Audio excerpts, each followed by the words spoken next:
first of all, Germany, I am, on behalf of the United States of America, I apologize for the product that we presented to y'all after what was a very entertaining game last week. Dolphins-Chiefs. Listen, it was 21-14. It wasn't like an offensive fireworks show, but it was still fun. There was defensive touchdowns. The Dolphins had a chance to win at the end. You had a very good quarterback in Tua and an awesome quarterback in Mahomes. You had Travis Kelce there, Mike McDaniel. Like, it was a fun game. Two very good teams, two teams that we consider to be, at least at bare minimum for Miami, fringe contenders for Kansas City, the defending champs. I apologize that after that, you guys had to witness this. You guys and gals, all you in Germany, we greatly, greatly apologize. And I hope this won't hurt foreign relations with that nation. But Colts won 10-6. And again, the game was as bad as the score would indicate. 10-6 over the Patriots. Gardner Minshew didn't even play that well. Threw a pick. Bad passer rating is in the 60s. But it was even worse for the Patriots. So I will use your term, Patrick, because I know you're in the comments. I will use your term, Whack Jones. Listen, folks know I haven't been on a Mac Jones guy. I'm not going to crush the guy. It takes a lot not to, but I'm not going to crush the guy today. I've said since the day he stepped into the NFL. Heck, before that, as he's a backup. Yeah, the numbers at Alabama were awesome. He completed something like 77% of his passes.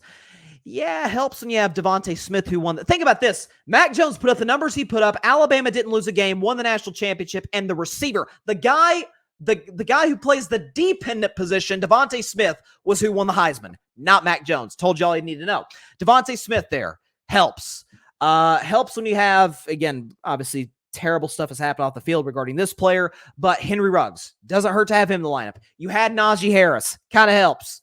Best offensive line in college football helps too. Best defense in college football.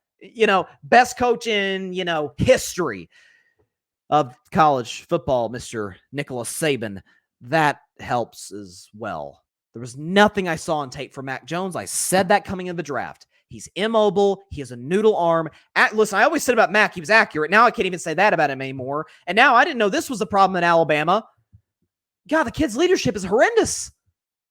You saw him, again, last week, cursing out teammates. This week, he was the one getting cursed out by Bill O'Brien. And when it was all said and done, he was benched. And we don't have the film of this. The second thought, I probably should have had it because it was... I can't even put into words how bad the throws he was making were. He threw one interception. He threw an interception. I mean, it's like a pillowy throw. Just fell right in the guy's lap on the goal line. But there was a play when New England is in the red zone. I think it was Hunter Henry. It was one of the tight ends. Wide open on the right corner. Right back corner of the end zone. I mean, the throw is not... It should have been... I can't believe the guy dropped it. I guess that's why he's playing defense. But, I mean, it's as bad of a throw as you can have. Listen, I'm close. Very, very close on Mac Jones to where I was last year on Zach Wilson when I proclaimed that he is not an NFL quarterback. Forget backup. I said he's an XFL quarterback. He's not an NFL quarterback. I'm darn close on that.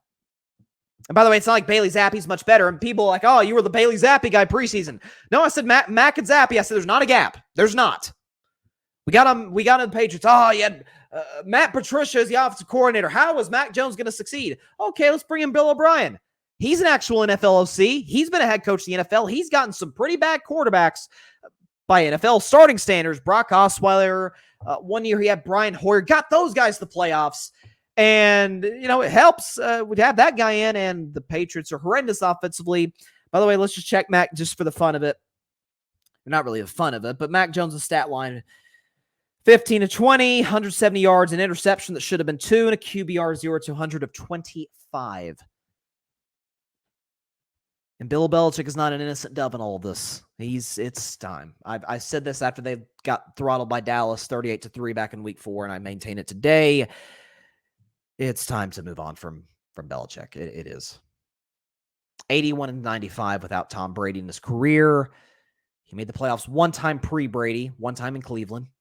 He has made it one time post-Brady. For the record, in that game, they got beat by 30 against Buffalo.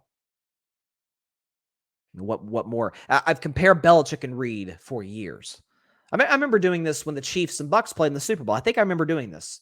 that I said had the Chiefs won that game. They didn't. They got blown up by Tampa Bay. And of course, they've gone on to since win another Super Bowl. But I said, I don't know what the argument is for Belichick to be over Reid. You say, oh, count the rings. Okay, well, if we counted the rings in the NBA, then Bill Russell's the GOAT. Like, count the rings is not the greatest argument at all times to use. Belichick without Brady, Reid without Mahomes. Reid has been to multiple. I did a segment on this months ago. But Reid's been to multiple conference championship games. He's been to a Super Bowl without Mahomes. Again, Donovan McNabb was a good quarterback. It didn't hurt to have Andy Reid. Let's just put it that way. We saw it, Donovan McNabb without Reid. Didn't work so well.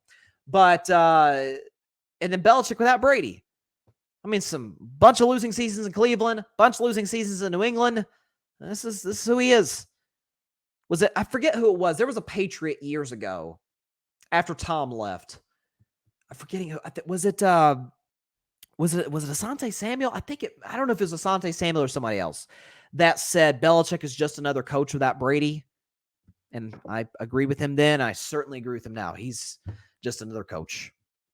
He's refused to adapt to the modern NFL. Not only refused to adapt to the modern NFL, refuses to give up power. I mean, he's the de facto general manager in Foxborough. Like, he's the guy making the personnel decisions. These are his players that he handpicked, Mac Jones included.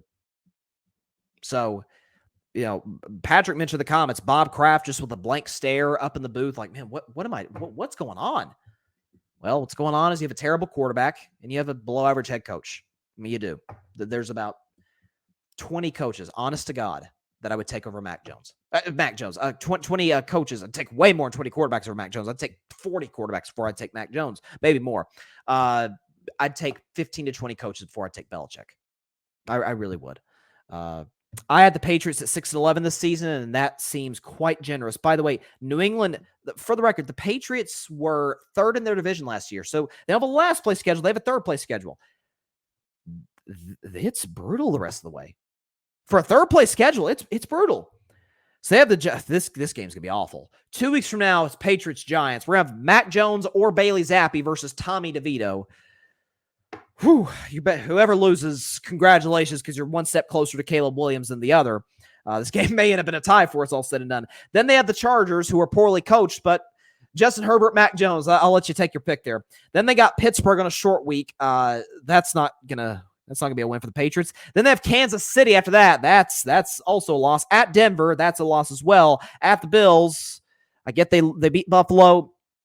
This week. A few weeks ago, that was more on Buffalo than it was on New England. And I said, even backup quarterbacks have good games, even not below average, even mediocre to good teams, or not mediocre, even playoff-ish teams have bad afternoons, bad Sundays. The Buffalo Bills did.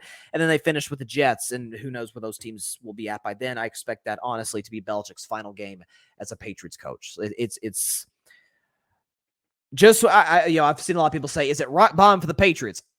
Listen, I've been thinking it was rock bottom for a while, but it's like the low just keeps getting lower. The quarterback's a poor leader. Frankly, he's not a very good player, and the coach is below average.